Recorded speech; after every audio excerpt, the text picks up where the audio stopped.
સાવલીના ભમ્મરઘોડા મંદિર ખાતે તાંત્રિક વિધિ કરીને લોકોને ગેરમાર્ગે દોરતા છેલ્લા 15 મહિનાથી નાસ્તા ફરતા પાખંડી ભુવાને પેરોલ ફ્લોની ટીમ દ્વારા ઝડપી પાડવામાં આવ્યો છે।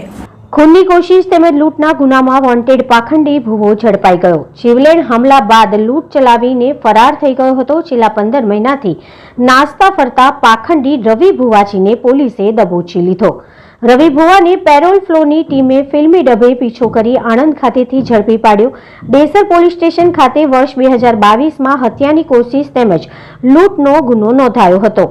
સાવલીના ભમ્મરઘોડા મંદિર ખાતે તાંત્રિક વિધિ કરી લોકોને ગેરમાર્ગે દોરતો હતો।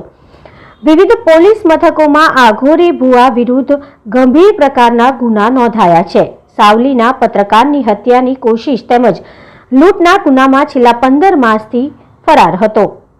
સોશિયલ મીડિયામાં શમશાન કા રાજા નામની આઈડીથી આ ભુવો પ્રખ્યાત છે। 15 મહિના બાદ આખરે ભુવો જેલના સળિયા પાછળ ધકેલી દેવામાં આવ્યો છે।